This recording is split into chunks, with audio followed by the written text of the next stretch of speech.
నేలటూరు పునరావాస గ్రామాల నిర్మాణం గురించి ఆలోచించే ఏకైక వ్యక్తి సర్వేపల్లి ఎమ్మెల్యే సోమిరెడ్డి చంద్రమోహన్ రెడ్డని టీడీపీ మండల అధ్యక్షుడు నీలం మల్లికార్జున యాదవ్ చెప్పారు. నెల్లూరు జిల్లా ముత్తుకూరులోని తెలుగుదేశం పార్టీ మండల కార్యాలయంలో మల్లికార్జున యాదవ్ మీడియా సమావేశం ఏర్పాటు చేసి మాట్లాడారు.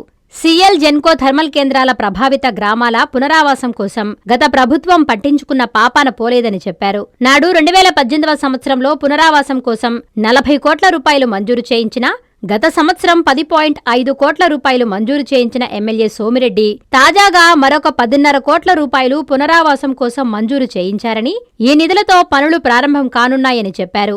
ఈ కార్యక్రమంలో తెలుగు యువత మండల అధ్యక్షులు రాగల శివకృష్ణ, టీడీపీ నాయకులు వావిల జనార్దన్, మాకన రవీంద్ర, ఈశ్వరయ్య, రవి తదితరులు పాల్గొన్నారు. కొంచెం సంతోషంగా ఉంది. ఏమంటే గత ప్రభుత్వంలో జన్కో పునరావాస గ్రామాల గురించి పట్టించుకున్నారా లేదని పక్కన పెడితే గత తెలుగుదేశం ప్రభుత్వంలో 2018లో మా గౌరవ ప్రస్తుత శాసనసభ్యులు సోమిరెడ్డి చంద్రమోహన్ గారు నేలటూరు ప్రజల కోసం చుట్టుపక్కల ఆ జన్కో స్టీల్ కంపెనీలకి పునరావాసం అంటే భూములు కోల్పోవడం వల్ల వాళ్ళకి పునరావాసం ఏర్పాటు చేయడం కోసం నేలటూరు ప్రజల కోసం శ్రమించి చంద్రమోహన్ గారు ప్రత్యేక కృషితో వాళ్ళకి పునరావాస గ్రామాలకి ల్యాండ్ శాంక్షన్ నుంచి శంకుస్థాపన చేసి 40 కోట్లు అమౌంట్ శాంక్షన్ చేయడం జరిగింది. 40 కోట్లతో పనులు మొదలుపెట్టడం జరిగింది. తర్వాత ప్రభుత్వం మారింది. కూటమి ప్రభుత్వం రాకముందు గత 5 సంవత్సరాల్లో వైసీపీ గవర్నమెంట్ ఉంటే ₹1 శాంక్షన్ చేసిన పాపం పోలా. ఆ గత ప్రభుత్వంలో శాంక్షన్ చేసిన అమౌంట్ ఉంటే అంతవరకు ఏదో నడిపించారు వర్క్. దాంట్లో కూడా 15 కోట్ల వరకు గవర్నమెంట్ బయట పడేసింది. ఆ అమౌంట్ కూడా ఆ పునరావాస ప్రజలు వాళ్ళు పడుతున్న బాధలు, వాళ్ళకి ఈ రోజు ఒక వాటర్ ట్యాంక్ శాంక్షన్ అయితే వాటర్ ట్యాంక్ కట్టడం లేదు, ఒక హాస్పిటల్ శాంక్షన్ అయితే హాస్పిటల్ కట్టడం లేదు, రోడ్డు శాంక్షన్ చేసుకోవాలన్నా లేదు, కొత్త ఇల్లు కట్టుకోవాలన్నా లేదు.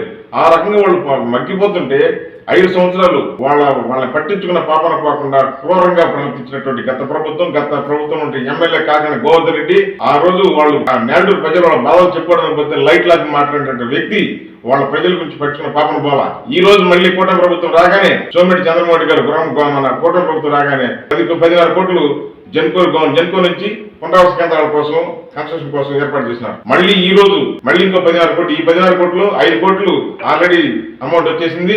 ఇంకొక 5.5 కోట్లకి ఎల్ఓసి ఇచ్చాం. ఎందుకు చెప్తున్నాం అంటే ఇప్పుడు ఈ అమౌంట్ రావడంలో ఆ పునరావాస పనులు మొదలు పెట్టే అవకాశం ఉంది. త్వరగా పనులు పూర్తయితే ఆ ప్రజల కష్టాలు తీరే అవకాశం ఉందని చెప్పి తెలియజేసుకుంటున్నాం. ఈ రోజు నేలటూరు ప్రజల గురించి అక్కడ ఏదైనా ప్రత్యేక శ్రద్ధ చొరవ తీసుకుని పనిచేస్తున్నటువంటి వ్యక్తి ఎవరైనా ఉన్నారంటే ఒక్క సోమిరెడ్డి చంద్రమోహన్. ఈ సోమిరెడ్డి చంద్రమోహన్ గారు నేలటూరు ప్రజల అభిమానం, వాళ్ళు చూపించిన అభిమానానికి చంద్రమోహన్ గారు వాళ్ళ కోసం కృషి చేసినటువంటి విధానం ఈ రోజు జనాల్లో చర్చనీయాంశం అయింది.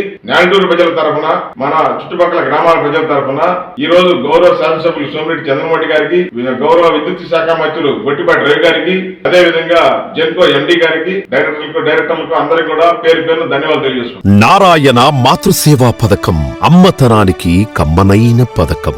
సుమారు 1500 విలువ గల నారాయణ బీబీ హెల్త్ కిట్ ఉచితం.